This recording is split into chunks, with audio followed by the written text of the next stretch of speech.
mau tambahkan buah-buahan kering.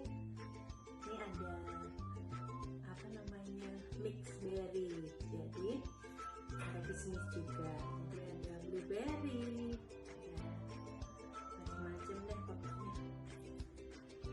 Nah, kita balik dulu sebentar. Nah, cantik kan?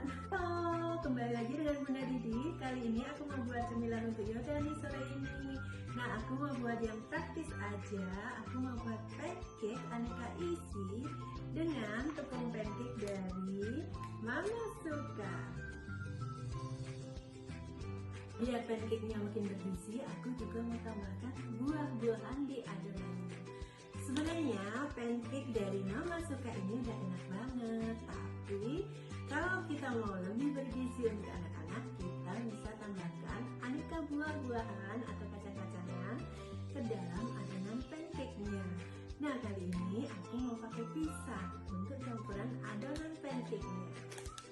Nah, aku pakai pisang satu aja cukup. Nah, cara buatnya juga gampang banget. Tinggal kita tuang 1 pack tepung pancake dari Mama Suka. Nah, kemudian pisang udah aku halusin, 1 pisang tadi. Kemudian aku ukur dengan air sejumlah 150 ml. Dan sekarang kita campurkan adonan. Kita campurkan cairan pisang ini, pisang dan air ini ke dalam adonan ya. Seperti ini. Kemudian tinggal diaduk saja. Jadi diaduk perlahan, tidak perlu terlalu kuat. Nah, seperti ini adonannya. Karena aku mau bikin adonannya ini untuk pancake yang bisa dilipat. Jadi aku buat.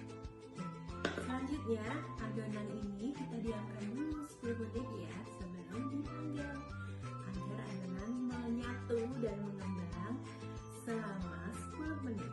Oke?